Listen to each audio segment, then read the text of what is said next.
Ողջույն սիրելի հայրենակիցներ, եթերումն է Անտապանն եմ։ Եվ այժմ մենք զրուցելու ենք Հայաստանի Եվրոպական կուսակցության նախագահ պարոն Տիգրան Խզմալյանի հետ։ Ողջույն եմ պարոն Խզմալյան։ Շնորհակալ եմ, որ ընդունել եք հրավերը։ Ինչպես հայտնի է, Հայաստանի արտգործնախարարը գտնվում է Վաշինգտոնում, Միացյալ Նահանգներում, հանդիպում է կայացել Մարկո Ռուբիոյի հետ, պետքարտուղարի հետ եւ եւս մեկ քայլ են դրել Հայաստանը եւ Միացյալ Նահանգները թրիփի հետ կապված փաստաթղթերը ամրագրելու հարցում իհարկե Միրզոյանն ասաց ոչ մի նոր բան չկա, մենք ընդհանրապես ամրագրել ենք այն, ինչ մինչ այժմ պայմանավորվել ենք։ Պարզապես ես մեկ ձևակերպում ներկայացնեմ Ռուբիոյից, մինչ այդ համատեղ ասուլիսը եւ հայտարարությունները Մարկո Ռուբիոն ասաց հետեւյալը, որ Հայաստանը կդառնա թրիփի հետ կապված, նա ասաց, որ Հայաստանը պահպանելու է բոլոր իր իրավասությունները եւ ինքնիշխանությունը, նա ասաց Հայաստանը կդառնա տիպային օրինակ, թե ինչպես կարելի է բացվել բարգավաճման համար։ Այս ձևակերպումը ես ուզում եմ այսպես հնչի եւ ձեր մեկնաբանությունը ստանամ այս ձևակերպման հետ կապված։ Բացվի ինչպես տիպային օրինակ, ինչպես կարելի է բացվել բարգավաճելու համար։ Իմ համեստ կարծիքով 2026 թվականի հունվարին ԱՄՆ պետքարտուղարի այս հայտարարությունը ունի բոլորովին այլ արժեք, իմաստ, բովանդակություն, քան կես տարի առաջ, ավելին քան կես տարի առաջ 2025 թվականի օգոստոսին եւ ես կհանդգնեմ ասել, որ դա իրականում թրիփի հետ կապված չէ։ Թրիփը տվյալ դեպքում ընդհանրապես առիթ է եւ պատահական չէ, որ Ռուբիոն այդ մասին առանձնապես չի ծավալվել։ Կարծում եմ, որ այս հանդիպումը Միացյալ Նահանգների նախաձեռնությունն էր եւ այդ տարբերության, հսկայական տարբերության իմաստը, բովանդակության փոփոխության իմաստը Իրանն է։ Ահա ինչու է Հայաստանը կտրուկ կարևորվում հիմա, որովհետև եթե մենք հիշենք 10 տարի առաջ իրավիճակը 2015-16 թվականներին Միացյալ Նահանգների համար Հայաստանի աշխարհաքաղաքական, քաղաքական, տարածքային, տարածաշրջանային նշանակությունը նախ եւ առաջ կարևորվում էր Իրանի հետ հարաբերությունների տեսակետից։ Եթե հիշենք Միացյալ Նահանգների հսկայական դեսպանատունը Հայաստանում մինչև 2016 թվական, մինչև Թրամփի առաջին ժամկետը հիմնականում սպասարկում էր Իրանի քաղաքացիներին եւ իրանցիները Միացյալ Նահանգներ գնում էին հիմնականում Հայաստանի միջոցով, այստեղ գրեթե ամեն օր ավտոբուսներով գալիս են իրանցիներ վիզաներ ստանալու համար, ուսումնական, կրթական, առողջապահական եւ այլն եւ այլն։ Եվ դեսպանատան մի քանի բաժիններ զգալի տարածք Հայաստանից աշխատում էր Իրանի համար։ Ես պատահական չեմ դա ասում, որովհետեւ Իրանը Միացյալ Նահանգների համար այս տարածաշրջանում եղել էր մինչեւ 79 թիվ 47 տարի առաջ ողջ արևմուտքի համար, բայց հատկապես Միացյալ Նահանգների համար գլխավոր ռազմավարական դաշնակից։ Եվ իսլամական հեղափոխությունից հետո Միացյալ Նահանգները շատ տարակ նկատեցին, որ Հայաստանը Իրանի համար ունի նույնպես կարևոր նշանակություն, մեր հարաբերությունները յուրահատուկ են եւ կախված չեն Իրանում ռեժիմի փոփոխությունից։ Դա չի կարելի ասել Իրանի եւ այլ հարևանների հարաբերությունների մասին, Ադրբեջանի, Թուրքիայի մասին, որոնք ակնհայտորեն թշնամական էին, մեղմ ասած։ Ամենայն դեպս սառը եւ ոչ այնքան վստահելի, որքան Հայաստանի հետ։ Ահա ինչու Միացյալ Նահանգների հայտարարությունը Հայաստանի վերաբերյալ 25 թվականին, որոնք ամբողջությամբ տեղավորվում էին Հայաստան-Թուրքիա, Հայաստան-Թուրքիա-Ադրբեջան, այսպես կոչված թրիփի տրամաբանության մեջ, որտեղ Հայաստանն ավելի շատ տարածք էր, օբյեկտ էր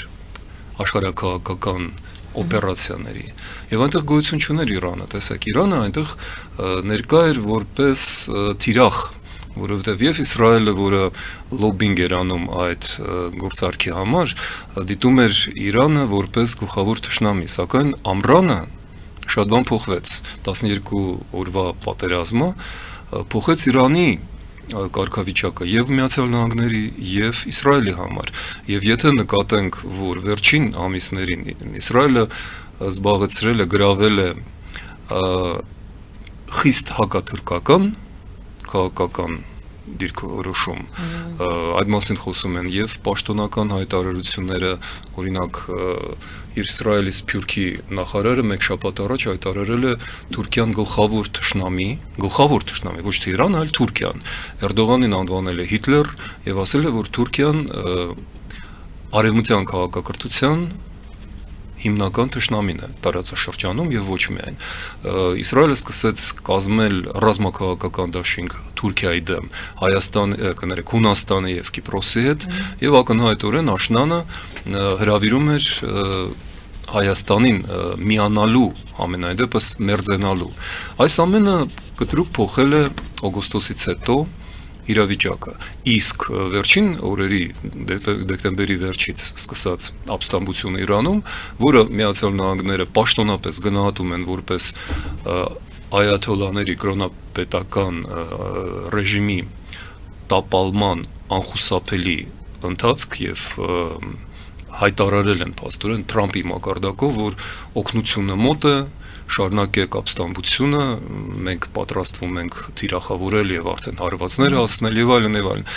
Անպայման չէ որ դա այդպես էլ լինի, բայց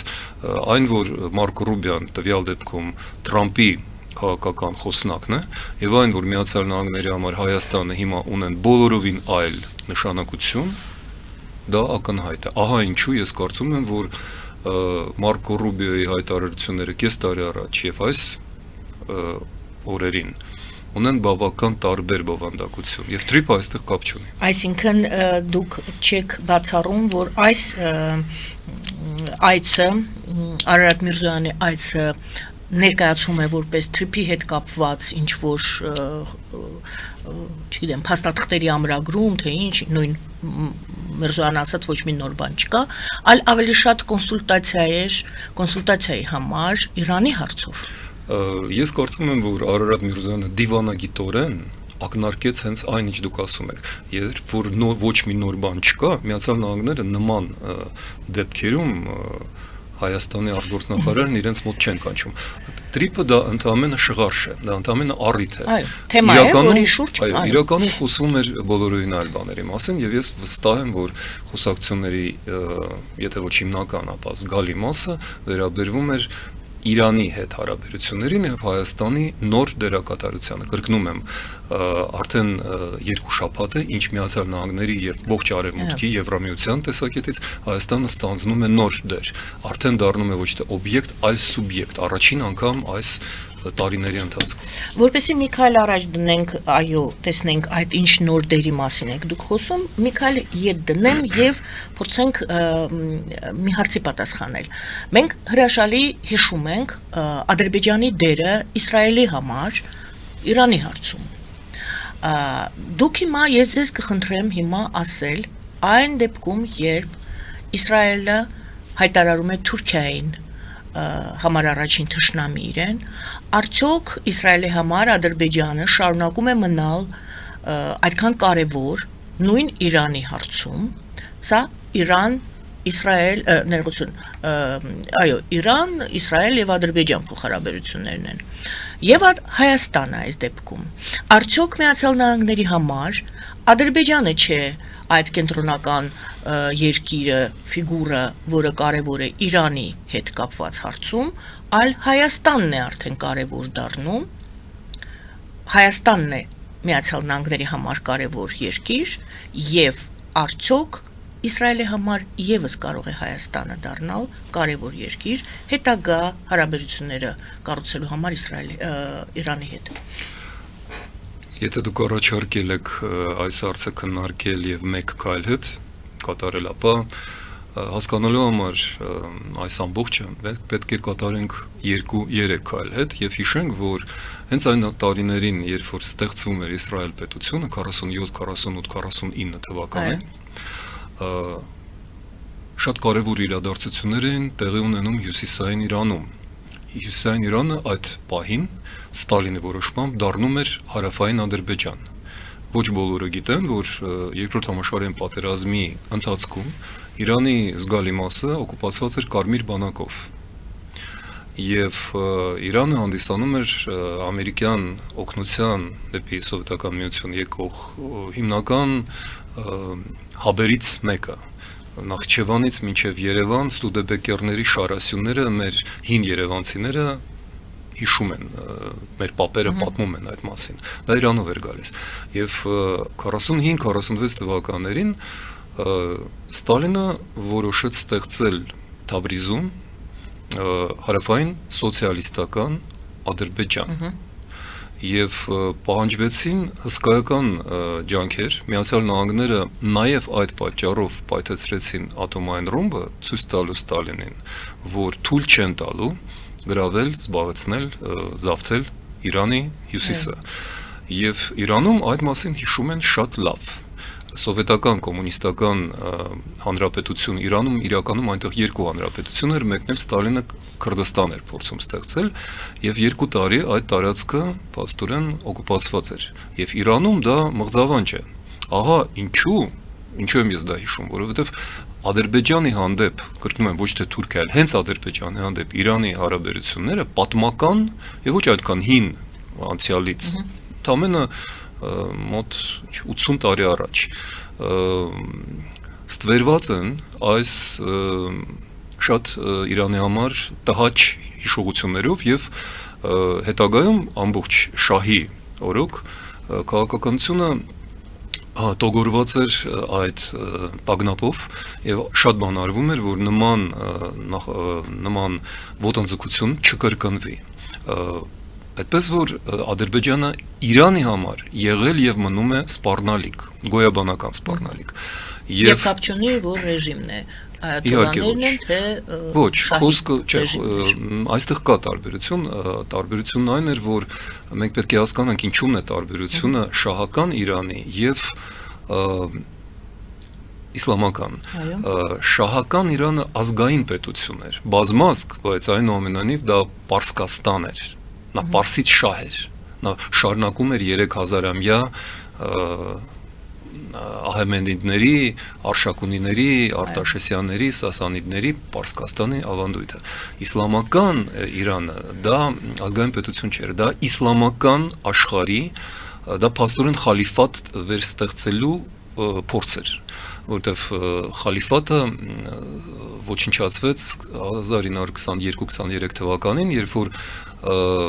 իշխանությունից զրկվեց վերջին թուրքական սուլտանը, որը իսլամի խալիֆն էր, եւ այաթոլլահ Խոմեյնին արաբական աշխարհում, թուրքական աշխարհում եւ Պարսկաստանում դիտվում էր որպես ամբողջ իսլամի առաջնորդ, անկախ նրանից ադրբեջանցիներ են, թրքեր են, քրդեր են, արաբներ են, թե պարսիկներ։ Ահա սա շատ կարևոր հանգամանք է, որը պետք է հասկանալ, եթե մենք ուզում ենք ինչ-որ բան հասկանալ այնտեղ։ Եվ Իրանը հիմա իհարկե պատահական չէ, որ շահի անունն է տալիս, այլ ոչ թե այլ ժողովրդավարական, խորհրդարանական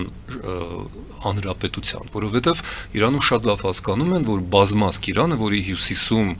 1/4 փաստորեն բնակչության ողջ Իրանի, որը կուտակված է, դրանք թրքախոս ադրբեջանցի մարդիկ են, օրինակ այաթոլլահ Խամենեին էլ ադրբեջանցի է իմիջիալոց։ Այդպես որ նրանք հասկանում են, որ երկրի պառակտման, բաժանման, տրոհման վտանգը կարող է չեզոքացվել միայն համապետական իշխանության միջոցով եւ շահը այդ առումով լավագույն տարբերակն է։ Եվ Միացյալ Նահանգներում դա շատ լավ հասկանում են, պատահական չէ, որ շահը Ռեզա Փահլավին, ավելի ճիշտ ոչ թե շահը կներեք, այլ Թագաժառանգը Միացյալ Նահանգներում էր ապրում եւ Միացյալ Նահանգները եւ Իսրայելը այստեղ երկրորդ կարևորագույն գործոնն է։ Հիմա մեծագույն հույսեր են դնում Իրանի վերադարձի դեպի արևմտյան քաղաքակրթություն, դեպի Իսրայել, դեպի Միացյալ Նահանգներ ու Եվրոպա, այդ դա է խաղակարգը։ Ահա ինչու Հայաստանի դերը որպես քրիստոնյա եւ հնագույն Իրանի համար շատ ընդունելի, հասկանալի եւ սիրելի հարևան կտրուկ փոխվել է։ Ահա ինչն է տարբերությունը, որը պետք է հասկանալ։ Իսկ Ադրբեջանը, դուք հարցրեցիք Իսրայելի վերաբերմունքի մասին։ Միացյալ Նահանգների համար Ադրբեջանը տարածք է։ Իսրայելի համար դա աերոդրոմ էր, որովհետև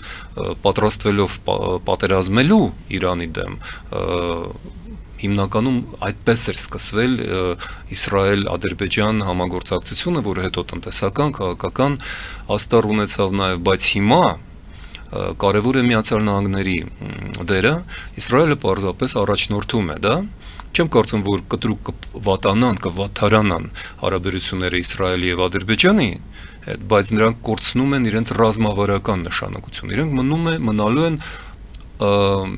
ավելի շատ մարտավարական։ Իմ հարցս նաև, այո, շնորհակալ եմ, որ պատասխանեցիք, հարցս նաև այն էր, թե դուք ասում եք Հայաստանի Հանրապետության նշանակությունն է Միացյալ Նահանգների համար փոխվում եւ աճում, եւ Իսրայելի համար, ես իմ հարցս դա էր, արդյոք նաև Իսրայելի համար, եւ այստեղ պետք է հարցնեմ, այդ դեպքում ինչով, որն է այդ դերը Հայաստանի, ինչ են տեսնում իդեմս Հայաստանի, Միացյալ Նահանգները եւ նույն Իսրայելը։ Եվ չեն տեսնում Ադրբեջանում, քանի որ մինչ այժմ կարծես թե Ադրբեջանն էր այդ կենտրոնական դերը կատարում, համենայն դեպս Իսրայելի համար։ Ես զերծ կմնամ ֆանտազիաներից եւ անպագորգոր բաներից, ես ընդհանրապես մեջ կբերեմ Իսրայելի պաշտոնական հայտարարությունները։ Սկզբից հիշեցնեմ, որ Իսրայելը երկու անգամ ամենաբարձր մակարդակով Նեթանյահուի եւ հետո արտգործնախարարության, մենք խոսել ենք ձեզ հետ այդ մասին, առաջարկություններ էր անում ճանաչելու ցեղասպանությունը հայոց, հետո սեպտեմբերի 21-ին ջերմ շնորհավորեցին Հայաստանի անկախության վերականգնումը եւ երկու դեպքում էլ, քանի որ մենք այդ մասին խոսում ենք, ես հիշեցնեմ, որ ես շատ զարմացած եւ զայրացած է, որ Երևանը Փաշինյանը կոնկրետ մեծամտորեն եւ անթույլատրելի ձևով մերժեց այդ հայտարարությունները, ասելով մեզ նման ճանաչումներ պետք չեն, մենք չենք ուզում լինել որևէ մեկի խամաչիկը, այսինքն նա հրաժարվեց փաստորեն երկու առաջարկից Իսրայելից եկող առաջարկներից մերձեցնել Հայաստանը եւ Իսրայելը։ Ինչու էր Իսրայելը հանկարծ հիշել։ Որտեղ Իսրայելը տեսնելով ինչ է կատարվում այդ Չարաբաստիկ թրիպի նախագծում, հասկացավ, որ Թուրքիան դառնում է Թուրան, կտրուկ ուժեղանում է եւ դա բոլորովին չէր համընկնում Իսրայելին նպատակների հետ։ Իսրայելը միանգամից հասկացավ, որ Իրանի հարցը լուծելով նա ստեղծեց իր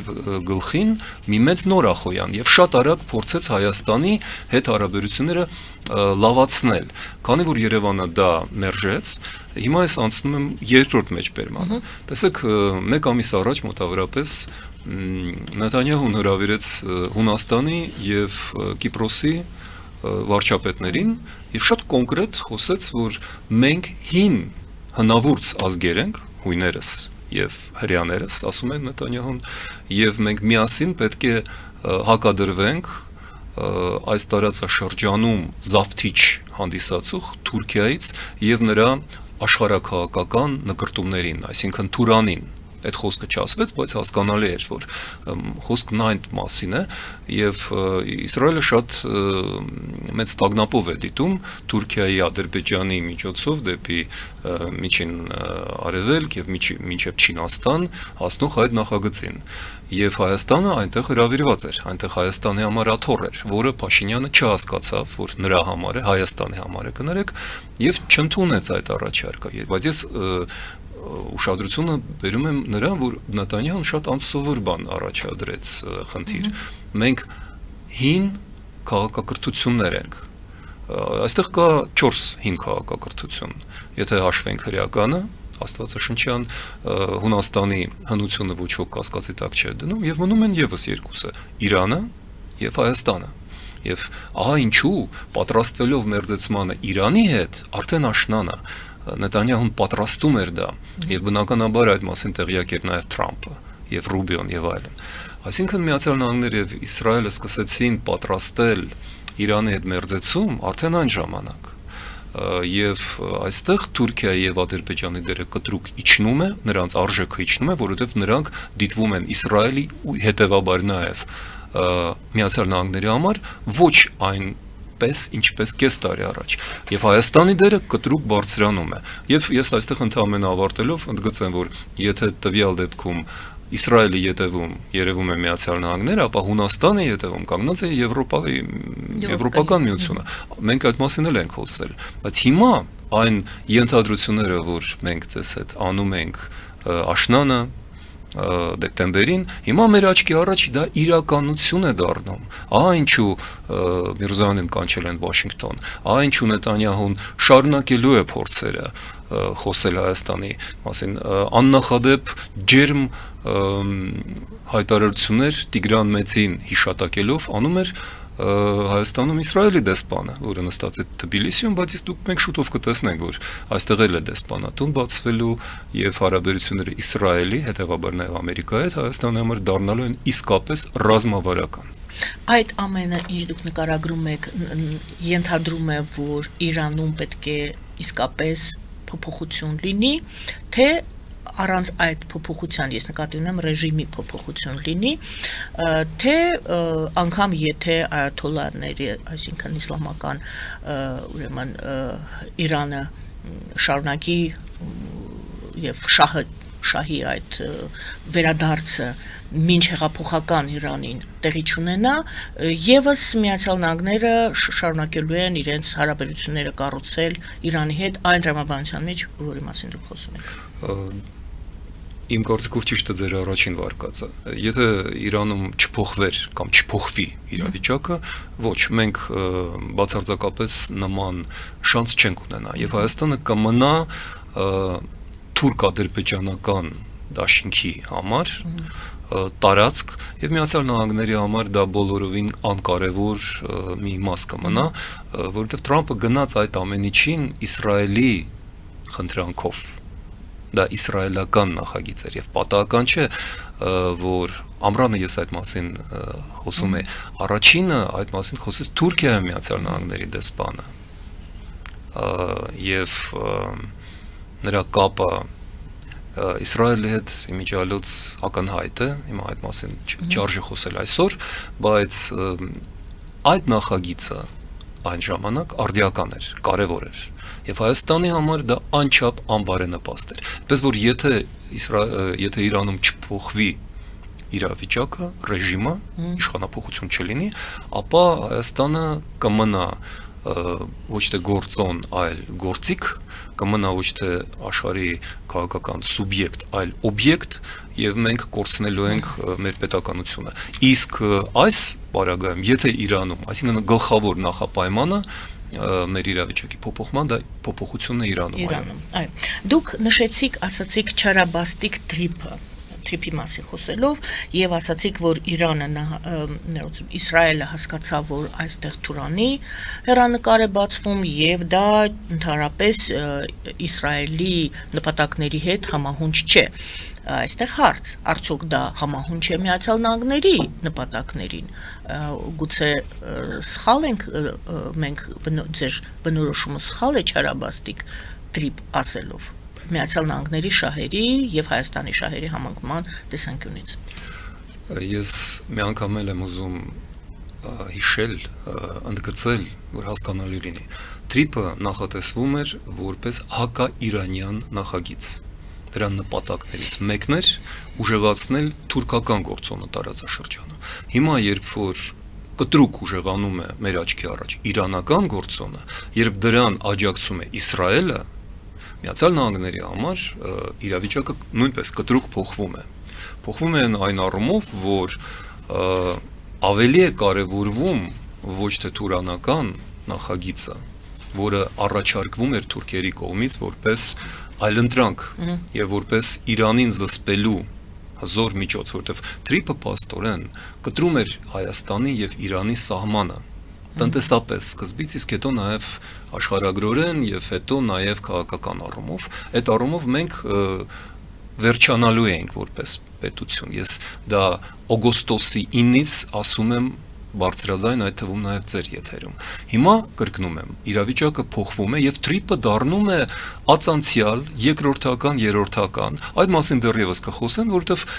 սկզբունքորեն դա կարող է լինել, բայց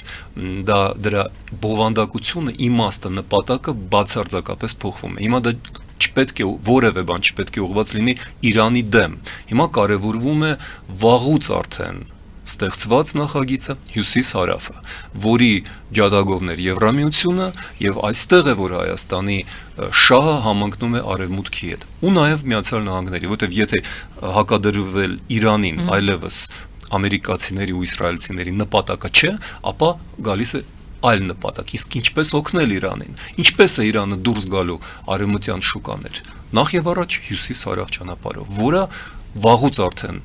կառուցվում էր եւ որի կառուցման մեջ իմիջիալից Իրանը վաղուց արդեն ներգրավված է։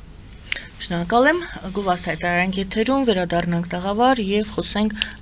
եւ այն հարցին խնդրեմ պատասխանել, այդ ամենը նորից ինչ դուք նկարագրում եք, արվելու է եւ տեղի ունենալու այն բանից հետո, երբ Իրանում փոփոխություն է լինելու, այո։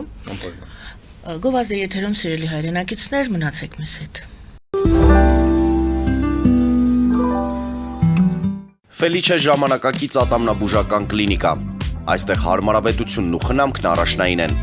Այստեղ կիրառվում են ատամնաբուժական ամենաժամանակակից տեխնոլոգիաներ, ճշգրիտ ախտորոշում, արդյունավետ բուժում, նուրբ փորձառություն եւ անհատական մոտեցում։ Սկսած սովորական մանրուքներից մինչև առաջադեմ ընթացակարգեր, այստեղ դուք գտնվում եք բարձր որակավորում ունեցող եւ փորձառու ատամնաբուժական մասնագետների ձեռքերում։ Մեր բարեկամական եւ հյուրընկալ անձնակազմն այստեղ է յուրաքանչյուր այցը հաճելի դարձնելու համար։ Ֆելիչե,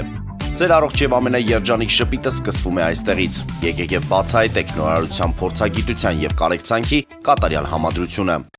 Վաճառվում է գերմանական հնաոճ դաշնամուր 1892 թվականի արտադրության ֆոն Մուրբախ։ Գտնվում է գերազանց վիճակում։ Կինը 15000 ԱՄՆ դոլար։ Հեռախոսահամար 094 115 310։ Երևան փոստը Գրանադա Հյուզում տեղեկացնում է։ Դրամական փոխանցումներ 1%-ով։ Օդանավով 1 փաունդը 2.99։ Նավով ուղարկեք 1 արկղ, երկրորդ արկղը անվճար։ Ավտոմեքենաների փոխադրում անհավատալի արժեքներով։ Ինչպես նաև կահույք եւ մեծ չափի բեռների փոխադրում։ Jackpot հագուստի խանութը երկրորդ մասնաճյուղն է բացել Գլենդելի սրտում, որտեղ կարող եք ձեռք բերել եվրոպական եւ ամերիկյան ընտիր հագուստեղեն, կոշկեղեն, աքսեսուարներ, պայուսակներ ամենահարմար արժեքներով։ Նաեւ կարող եք ցանկացած ապրանք պատվիրել եւ ձեռք բերել կարճ ժամանակում։ Jackpot-ի Գլենդելի հասցեն է 1135 North Pacific Avenue, հեռախոս 818 813 2252։ Jackpot հագուստի լավագույն կենտրոնը Գլենդելում։ 60-ից ավելի ճանաչված եվրոպական բրենդների ինքնատիպ, չկրկնվող եւ մատչելի ընտրանին Fortuna Home and Country House խանութ սրահում։ Նորավոճ սպասք եւ կահույք հորեկա բնագավառի համար, տեքստիլ, տնտեսական ապրանքներ, ամեն ինչ գեղեցիկ կյանքի համար։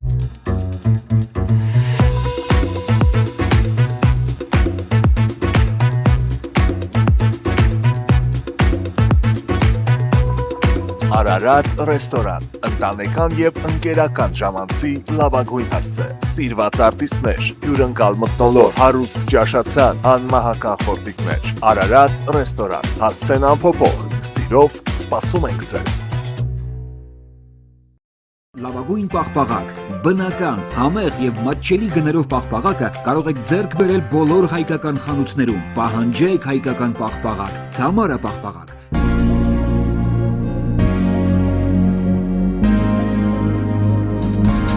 Տպագրեք ձեր գիրքը Նոյան տապան տպագրատանը, ինչպես նաև թերթեր, ամսագրեր, բուկլետներ եւ այլն։ Հասցեն քաղաք Երևան, Իսահակյան 28 առաջին հարկ։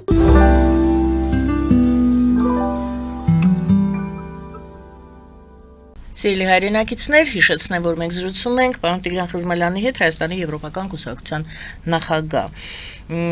Պարոն Խզմալյան, նախընտրական գործընթացները Հայաստանում կարծես թե շարունակում են ծավալվել եւ այս նախընտրական շրջանի հետ են կապում այդ Սոլովյովի հայտնի հայտարարությունը, թե դատելով նրանից, թե ինչ է կատարվում Հայաստանում, այստեղ առանձին ես ուզում եմ մենք անդրադառնանք այդ իր ձևակերպմանը, իսկ ինչ է կատարվում Հայաստանում եւ այսպես դատելով նրանից, թե ինչ է կատարվում Հայաստանում, Ռուսաստանը, որպեսզի չկորցնի Հայաստանը, որը կարևոր տարածքներ են եւ Հայաստանը եւ այդ կենտրոնական Ասիան, Ռուսաստանի համար պետք է հատուկ ռազմական օպերացիա անցկացնի Հայաստանի դեմ։ Սա իհարկե շատ վրդովվեցրեց բոլորին, բոլոր շերտերը արձագանքեցին, բայց ինչու են դիտարկում սա նախընտրական Հայաստանի տրամաբանության մեջ։ Տարբեր վարկածներ էին, թե ինչու դա ասաց, որովհետև Սոլովյովը անգամ ընդգծվեց, որ դա իր հաղորդման մեջ չէ, որտեղ նա ինչ ուզի կարող է ասել։ Սա կենտրոնական հեռուստատեսությամբ էր, որտեղ համաձայնեցված հայտարարություններ են արվում, ենթադրվեց, որ նա դրանով ուզում էր ասել, որ Փաշինյանը հակառուսական է եւ ազդեր, կներեք ես այդ վարկածը ներկայացնում եմ պարզապես որպես ներկայացնեմ վարկածներից մեկը, որպեսի ապացուցի, որ Փաշինյանը, այո, հակառուսական է եւ այն զանգվածը ընտրողների, որոնք դեպի Եվրոպա են ուզում գնալ, նրանք եւս Փաշինյանին իրենց ձայնը տան եւ Հայաստանում իշխանափոխություն տեղի չունենա։ Փաշինյանը նորից հաղթի ընտրություններում, Փաշինյանը իհարկե կուսակցությունը։ Եվ այսպես ձեր դիտարկումը Միացյալ Նահանգներ, Եվրոպա, տեսեք ես արդեն արևմուտք ձևակերպումը չեմ օգտագործում, Ռուսաստան եւ Հայաստանում ընտրություններ, իշխանափոխություն լինելու է Հայաստանում, թե ոչ, Փաշինյանը կարողանալու է մնալ, ում է ձեռնտու, ում ոչ, որպեսզի Հայաստանում լինի իշխանափոխություն։ Մեծ հարց է, որը ունի եւ ներքին եւ արտաքին աստառներ։ Ես կհիշեցնեմ, որ Սոլովյովը այդ հայտարարությունն արել էր Վենեսուելայի եւ Իրանի հետ կապված։ Որտեղից է պետք սկսել այս դրվագի վերլուծությունը։ Բանն այն է, որ իրավիճակը, որը ստեղծվում է հիմա մեր տարածաշրջանում Իրանի հետ կապված, ինչպես նաև Վենեսուելան, որը նույնպես կապված էր Իրանի հետ, պատահական չէ, որ այդ երկու պետությունները փաստորեն աշխարհի նավթի հիմնական պաշարների տերերն են, եւ հիմա փաստորեն այդ ամենը անցնում է արևմուտքի պայմանական, ավելի ճիշտ, ինչպես դուք ճիշտ եք նկատել, արևմուտք հասկացությունը վերջի ամիսներին Թրամփի շնորհիվ տրոհված է, բաժանված է Միացյալ Նահանգների վերահսկողության տակ եւ պետք է հիշել, հիմա չխոսենք, բայց այստեղ եւս մեկ խաղացող կա, որը անչափ կարեւոր է, որի անունը մենք չենք տվել դեռ, դա Չինաստանն է։ Պարզ է, որ ոչ թե Ռուսաստանի դեմ է այս ամենն ուղղված, այլ Չինաստանը, եւ Ռուսաստանը Ամերիկայի համար դիտվում է որպես Չինաստանի կցորդ։ Հետեւաբար Ռուսաստանի կցորդները նույնպես դիտվում են այս տրամաբանության մեջ։ Հիմա ինչ վերաբերում է կոնկրետ Սոլովյովի, այդ խոճապը հիստերիկան, որը բարձրացավ Հայաստանում, մի փոքր զավեշտալի ու ծիծաղելի, որովհետև Ռուսաստանը կարիք չունի զավթելու Հայաստանը։ Հայաստանը զավթված է։ Հայաստանի տնտեսությունը, քաղաքական դաշտը, տրանսպորտը, էներգետիկան, ֆինանսական մասը, մեր հանքերը, բանկերը, մամուլը, կուսակցությունների զգալի մասը, որ ես վաղուց արդեն անվանում եմ ռուսակցություններ, դրանք վերահսկվում են Ռուսաստանի կողմից։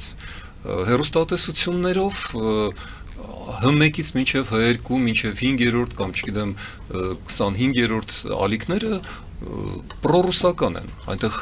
ռուսական նարատիվներ են, այնտեղ ռուսական շահերն են ներկայացված եւ պետք է հիշել այստեղ մի բան, ես չեմ ուզում, որ մենք կղկղանքի բաները տարբերենք սորտերը, բայց հասկանալու համար տեսեք Ռուսաստանում հատուկ ծառայությունները, որ մենք փորձում ենք քաղաքականություն մշակել, ինչպես դիմադրել այդ ռուսական ազդեցությանը, մենք հասկացանք, մեր վերլուծությունները բերեցին մեզ մի պարզ եզրակացությանը։ Ռուսաստանում տարբեր խմբեր են աշխատում տարբեր երկրներում եւ օրինակ Հայաստանում FSB-ն, ԳՌՈ-ն եւ SVR-ը, այսինքն հետախուզությունը, հակահետախուզությունը եւ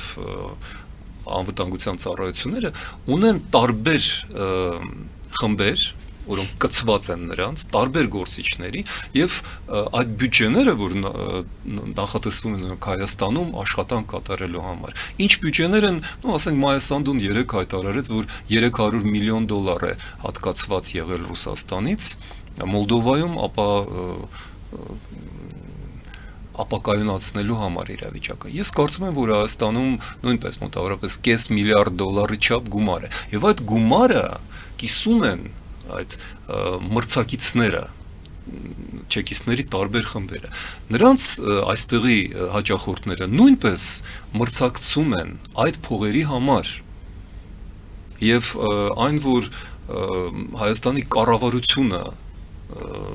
ազգային անվտանգության ծառայությունը, մեր նախարարությունների զգալի մասը գտնվում են ռուսական ազդեցության տակ, որ ազգային ժողովում Ռուսաստանը ներկայացված է ավելի քան անհրաժեշտ է իրեն, դա այնքան ակնհայտ է, որ խոսել այդ մասին անգամ ծիծաղելի է։ Այդպես որ ես չեմ ուզում հիմա քննարկել Սոլովյովը ուզում էր օգնել Փաշինյանին։ Իմ հարցս ուրիշ էր։ Իմ հարցս ում է, ես չեմ ասում, չեմ դրանով ուզում ակնարկել, որ նրանք անմիջականորեն ազդելու են մեր ընտրողների որոշման վրա։ Դա այլ հարց է։ Ում է ձեռնտու, որպեսի Փաշինյանը մնա, ում է ձեռնտու, որպեսի Հայաստանում լինի իշխանափոխություն։ Ռուսաստանին ձեռնտու չէ, որ լինի իշխանափոխություն։ Պարզապես այստեղ խոսքը կրկնում եմ, գնում է այն մասին, որ այս խմբերից որ մեկն է լինելու առաջինը, որը երկրորդ։ Ռուսաստանին ձեռնտու է եւ ձեռնտու էր, որ մնա այս ազգային ժողովի, քանի որ Հայաստանը խորհրդարանական երկիր է, այս իշխող կուսակցության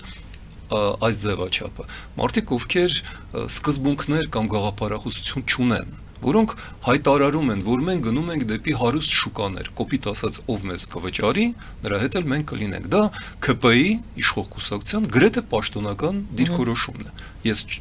կարող եմ 1000 օրինակներ բերել դրա, բայց ես առաջարկում եմ, որ մենք չհետևենք այս մեզ թելադրվող օրակարգին։ Մեր խնդիրը այլ է։ Իսկ ինչու է ստացվել այնպես, որ 5 տարի պատերազմից հետո 2020 թվականի կործանարար աղետալի պատերազմից հետո, որ Արցախի հայաթափումից 2 տարի, արդեն 3 տարի անց Հայաստանը որևէ բան չի ձեռնարկել, որպեսզի թույլատնի այդ կախվածությունը Ռուսաստանից։ Բոլորիս պարզ էր, չէ՞ որ եւ ՀԱՊԿ, եւ դրա հետևում կանգնած Ռուսաստանը, եւ ԵԱՏՄ-ի հետևում կանգնած Ռուսաստանը դավաճանել են Հայաստանին, որ օգտագործվում է Հայաստանը, որ զոհաբերվում է եւ ոչ առաջին անգամ, որ 100 տարի Ռուսաստանի քաղաքականությունը, ինչպես մենք որպես եվրոպական կուսակցություն, տասնամյակներ երբ որ կուսակցություն էլ չէինք, եւ վերջի տարիները անընդհատ ասում ենք, որ 102-րդ բազան, դա ռումբ է, որը ներդրված է Հայաստանի տակ, որ FSB-ի զորքերը սահմանում, դա ռումբ է, որ հանքերը, բանկերը, որ պատկանում են Ռուսաստանին, դա ռումբ է Հայաստանի պետականության տակ։ Մեզ չէին լսում եւ հակառակն էին անում։ Փաշինյանը օրոք հնգապատկվեց ապրանքաշրջանառությունը Ռուսաստանի հետ։ Հայաստանը ոչ միայն մնացել էր, այլ ավելացրել էր իր կախվածությունը Ռուսաստանից։ Ուստի մեր խնդիրը այլ է եւ մենք այդ հարցի պետք է պատասխանենք։ Ինչու Հայաստանը ոչինչ չի արել եւ չի անում, որ Սալավյով չեք ուզում նայել, անջատեիք հեռուստատեսությունները ռուսական։ Քանի տարի ենք մենք ասում, որ դա ռումբ է Հայաստան, դա զենք է Հայաստանի դեմ։ Էդ էլ չեք անում։ Եվրոպայից փող են խնդրել պաշտպանվելու ռուսական ազդեցությունից, հա, եւ այդ փողով ինչ են արել, գոնե ռուսական ալիքները անջատելու համար եվրոպական փողեր են պետք։ Ես կասեմ ձեզ ինչ են իրենք արել։ Հանրային հեռուստատեսության եթերում 3 անգամ հայտարարվել էր, որ Հայաստանի եվրոպական կուսակցությունը չպետք է լինի հանրային մեր տեսակետը, մեր գաղափարախոսությունը։ Ես անձամբ չպետք է լինեմ, անգամ հիշատակվեմ, անունս չպետք է տրվի։ Դրա համար են Եվրոպայից փող ուզում, որ եվրոպական գաղափարախոսությունը մերժեն։ Բարեբախտաբար, եւ վերադառնում եմ ձեր առաջին հարցին, Իրանում կատարվողը հիմա փոխելու է նաև դա, որովհետև Ռուսաստանը ինչ է հանկարծ հիշել Սոլովյովի շուրթերով Հայաստանի մասին, որովհետև իրենք կորցնում են Իրանը։ Իսկ Իրանը իրենց համար Մոսկվա, Թեհրան, իսլամական Թեհրան եւ Չինաստան դա առանցք էր, դա եւ զենքի մատակարարող է, չէ՞, դա եւ նավթի մատակարարող է, դա ազդեցության մատակարարող է, դա ողջ միջին արևելքի վրա ռուսական ավանդական 50-ական թվականներից սկսված ազդեցության մատակարարն է։ Եվ հիմա այդ ամենը կորչում է եւ Ռուսաստանի համար Հայաստանը այստեղ վերջի կամուրջն է դեպի Իրան։ Ոչ միայն Միացյալ Նահանգների համար նոր կամուրջ դեպի Իրան, որը դեռ կառուցվելու է։ Այսինքն դա նույն կամուրջն է, որը մի կողմից օգտակար է հիմա Իսրայելի եւ Ամերիկայի համար դառնալու, իսկ Ռուսաստանի համար դա կորսված եւս մի հնարավորություն է։ Ահա ինչ է պետք անել։ Եվ ինչ է պետք անել, դա ակնհայտ է, պետք է օր առաջ դուրս գալ հապկից, այլ ոչ թե սառեցնել, ԵԱՏՄ-ից, պետք է գնալ դեպի արևմուտք։ Իրանն է գնում հիմա դեպի արևմուտք, մեր աչքի առաջ ահավոր զոհերով։ Մենք այդ զոհերը տվել ենք եւ ինչ ենք արել։ Մենք տվել ենք այդ զոհերը, որ հիմա տալիս է Իրանը։ 88 թվականից Բաքվում, Սումգայիթում դա այդ համար էր այս զոհերը։ Արցախյան առաջի պատերազմի զոհերը, 44-օրյա եւ 40-օրյա պատերազմի զոհերը հանուն ինչի էին։ Հանուն Հայաստանի ապագաղութացմանը։ Հանուն նրա, որ Հայաստանը դառնա ազատ եւ անկախ երկիր։ Եվրոպական երկիր, օրենքի երկիր, արդարության երկիր, բայց ոչ մի բան չարվեց, այդ զոհերը մնում են անիմաստ այնքան ժամանակ, քանի դեռ այստեղ մնում են ռուսական, իսկ հիմա Փաշինյանի շնորհիվ դրան ավելացվել է նաև թուրքական եւ ադրբեջանական ազդեցությունը։ Ադրբեջանական բենզինն է գալիս, այլ ոչ թե Իրանից նավթ գալիս։ Ոչ թե Հնդկաստանից է ցորեն գալիս, այլ Ռուսաստանի, Ղազախստանից, էլի Ադրբեջանի միջոցով, ինչի համար, որ մենք էլ ավելի կախված լինենք Ռուսաստանից եւ Ադրբեջանից։ Ահա այն սարսափելի սխալ եւ հանցավոր քաղաքականությունն է, որը բերել է նրան, ինչի դեմ հիմա մենք նոտաներ ենք ուղարկում։ Դե հիմա ձեզ, այո, նոտաները Կապրկինի հետ կապված էր, դուք դա ակնարկեցիք, բայց հիմա ձեզ կհակաճառեն եւ կասեն դուք հենց այս ինչ դուք ասում եք, այն պահին եք ասում, երբ Միրզոյանը Ռուբիոյի հետ հանդիպում է եւ թրիփի հետ կապված առաջընթաց ենք արձանագրում։ Ինչու եք նսեմացնում, ինչու եք այդպես նվազեցնում թրիփի նշանակությունը Հայաստանի համար։ Եվ հայ Միացյալ Նահանգներ, հայ-ամերիկյան հարաբերությունները ինչու եք նվազեցնում։ Ես ոչ մի բան չեմ նվազեցնում, ես ոչ էլ նվաստեցնում եմ որևէ բան։ Ես ընդհանրապես ասում եմ այն, ինչ մենք ասել ենք տարիներ շարունակ։ Դուք ասում եք,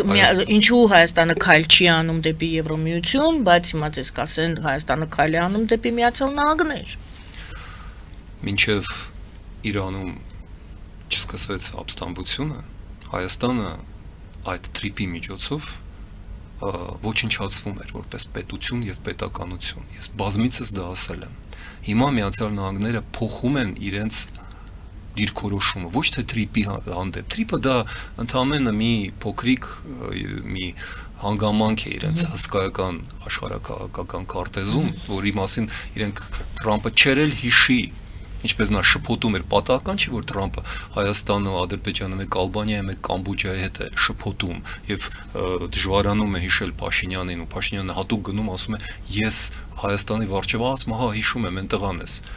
Ինչի, որովհետեւ Հայաստանը կարևոր չէր եւ թրիփը չէր կարևորել։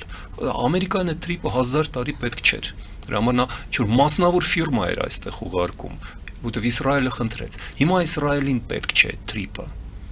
Հիմա Ամերիկային էլ պետք չէ։ Ամերիկային Հայաստանն է պետք, այլ ոչ թե թրիփը։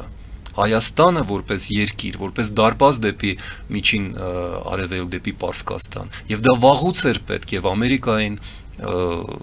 Հայաստանի անկախության պահից, ահա ինչու Ռուսաստանից հետո դեռ Ջեյմս Բեյքերը 92 թվականի այն ժամանակվա Մարկ Ռուբիոն, այն ժամանակվա պետքարտուղարը առաջի իր այցը Հայաստան է կատարել, որովհետև Հայաստանը Միացյալ Նահանգների համար 100 տարի շարունակ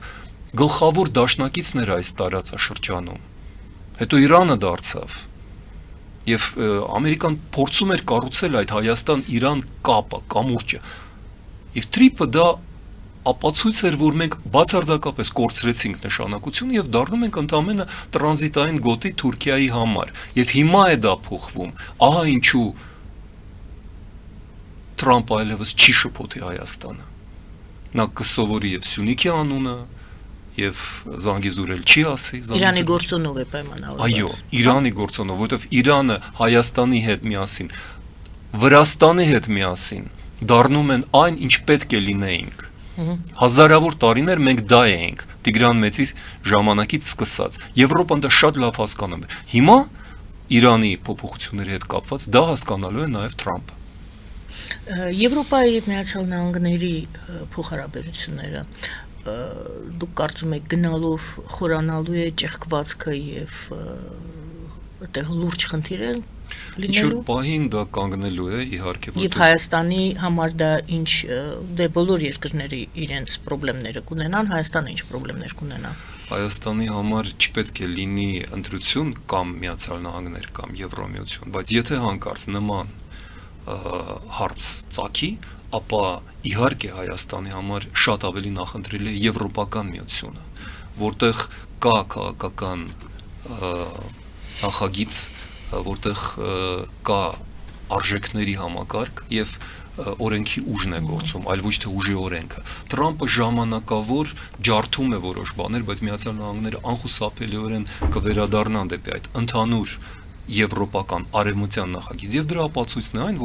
որ Կանադայի, Ավստրալիայի, Ճապոնիայի, Հարավային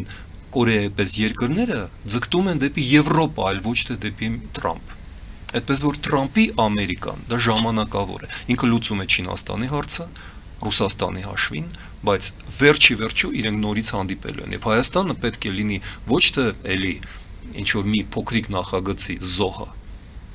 որովհետեւ 20 թվականին հենց Թրամփն էր լռում պատերազմի ժամանակ, երբ որ մենք կործանվում էինք, որովհետեւ իրեն դա այլևս չէր հետաքրքրում։ Եվրոպան էր կռվում մեզ համար, փորձում էր, ու Ամերիկան Ռուսաստանի, Չինաստանի հետ միասին չեզոքացրեցին դա։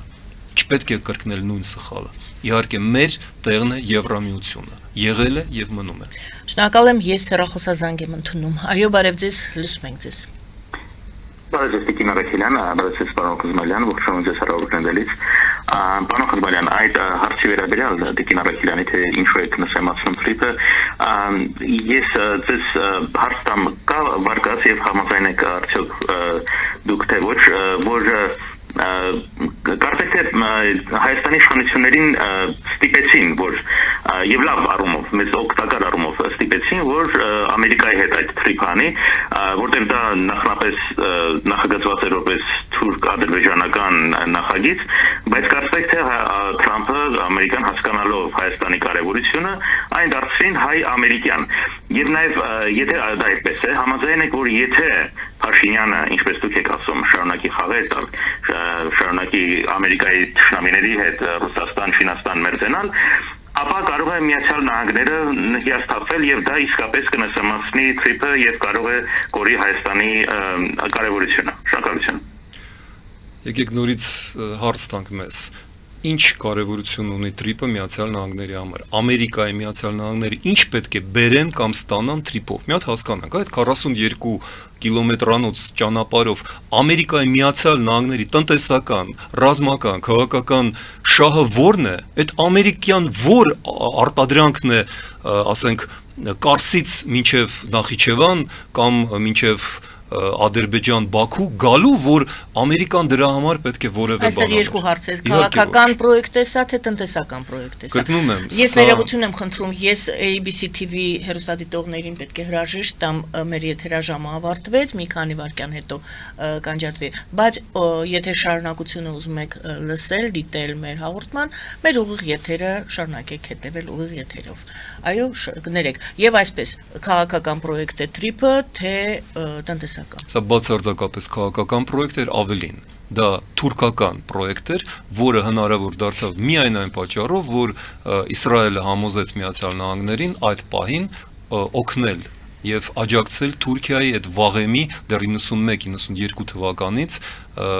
փայփայված գաղափարին, դա Թուրքուտ Օզալի, Սուլեյման Դեմիրելի գաղափարն էր, որը հիմա շարունակում են անվանել Թուրան։ Դա ոչ այլ բան է, քան Թուրան, եւ Միացյալ Նահանգները ինչ որ պահին ականջ դրեցին եւ աջակցեցին այդ պրոյեկտին։ Հիմա բարեբախտաբար, եթե Իրանում ամեն ինչ գնա այնպես ինչպես որ գնում է հիմա, եթե Իրանը ազատագրվի, այդ պրոյեկտի իմաստը կորչելու է, դրա աշխարհաքաղաքական իմաստը կորչելու է։ Տնտեսականը դա միայն Թուրքիայի եւ Ադրբեջանի շահերից է։ Եթե Հայաստանը եւ Ամերիկայի Միացյալ Նահանգները ուզում են պաշտպանել Ադրբեջանի եւ Թուրքիայի տնտեսական շահերը, դա շատ հետաքրքիր կլինի։ Սիրելի հեռուստադիտող, դուք այլ հարց ունեք, որտեվ ես շարունակություն հարց ունեմ այս պատասխանին։ Ես հարցը շնորհակալություն Տիկին Արաքելյան, պարոն Խզմալյան, իսկ հնարավոր է, որ TRIP-ը կամ Հայաստանը կարևոր է ոչ թե տնտեսական առումով այդ ապրանքների, այլ որպես դարպաս, որպես ինչպես ասում են, փակելու բացելու այդ գործիք Չինաստանի դեմ, որպեսզի Չինաստանը եւ նաեւ Իրանը եւ Ռուսաստանը չկարողանան օգտագործել այդ միջանցքը, այլ դա օգտագործվի Հայաստանի կողմից եւ Ամերիկայի կողմից, եթե երկուսը կարողանան դաշնակցել իրար հետ։ Ամբողջ Միացյալ Նահանգների քաղաքականությունը հիմա ուղղված է Չինաստանը թուլացնելու նպատակին, սակայն կրկնում եմ, Չինաստանը ունի բազմաթիվ եւ միշտ ուներ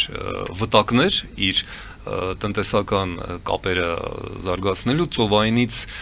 մինչև ցամաքային եւ Ռուսաստանի միջոցով եւ Ղազախստանի միջոցով, Ադրբեջանի, Վրաստանի, Հայաստանը Չինաստանի համար ընդհանրապես տարբերակներից մեկն էր, ոչ թե հիմնական, եւ փակել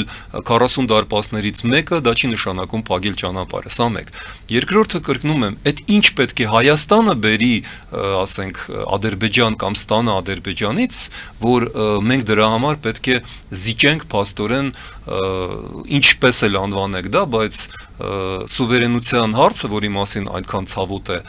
խոսվում Երևանում եւ անգամ Ռուբիոն պատահական չէ, որ նշեց, որ սուվերենությունը չեք կորցնի։ Այո, հիմա չենք կորցնի։ Հիմա Ամերիկան թույլ չի տա դա անել, բայց եթե չլիներ Իրանի այս զարգացումները, մենք անխուսափելիորեն կորցնելու ենք մեր սուվերենությունը մեր հարավային սահմանի վերաբերյալ։ Եվ այն 20 կիլոմետրի 40-ից 20 կիլոմետրի վճարը, որը ամերիկյան ինչ-որ ֆիրման համատեղ մեզ կվճարեր, երբեք չէր կարողանա փոխհատուցել մեր պետականության կորստի վտանգը։ Այդպես որ TRIP-ը տնտեսական նշանակություն Հայաստանի համար նույնպես չունի։ Հայաստանի համար տնտեսական, քաղաքական, աշխարհաքաղաքական նշանակություն ունի հյուսիս-հարավ ճանապարհը, որը կապում է Եվրոպան Սև ծովով, Իրանի, Հնդկաստանի եւ արաբական աշխարհի հետ։ Ես երկու հարց ունեմ ձեզ եմ շնորհակալ, երկու հարց ունեմ, մեկը այն է, որ շատերը հիշում են Պոլ Գոբլի ծրագիրը 90-ականների, որը կոչվում էր Մեղրիի ծրագիր, այսինքն ասում են այն ինչ հիմա TRIP է անվանվում, այն ճանապարհը, որը հիմա TRIP-ի անվան տակ է աշխատելու, դա նախատեսված էր դեռ Միացյալ Նահանգների ծրագիրն է, դուք ասում եք դա Թուրքիայի ծրագիրն է, բայց հիշեցնում են 90-ականների այդ ծրագիրը։ Ինչ կասեք այս հարցում, եւ երկրորդ հարցն էլ միանգամից տամ, գուցե շահկապված լինեն իրար հետ։ Ռուբիոյի վերադառնում եմ ամենաառաջին իմ հարցին, իմ մեջբերմանը ավելի շուտ Ռուբիոյի խոսքից Հայաստանը կդառնա տիպային օրինակ, թե ինչպես կարելի է բացել բարգավաճման համար։ Եվ այսպես Միացյալ Նահանգների ծրագիր էր արդյոք Մեղրու ճանապարհը։ Իհարկե ոչ։ Ես ծանոթ եմ Պոլ Գոբլին, մենք